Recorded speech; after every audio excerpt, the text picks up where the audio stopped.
Decarbonisation, it's a buzzword. It's obviously connected with different protocols to try and get the greenhouse gases down. It's commendable, but then you've got the big contributors, oil and shipping and, the airline industry. Do you actually sometimes think, well, okay, we're just nibbling away at something, or do you think construction itself actually has a place in reducing our carbon footprint? It has an enormous place in reducing our carbon footprint. The reuse of buildings or the reuse of materials has a phenomenal impact on carbon footprint. So refurbishing rather than building new, and then when building new, build back better. We have buildings which are hundreds of years old that we're still living in, and they're highly desirable because they're old.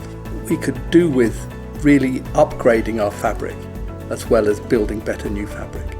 And it does make a difference. It makes a difference because you incorporate energy saving measures, water saving measures, energy producing measures, all within new construction, if you carefully consider orientation, materials.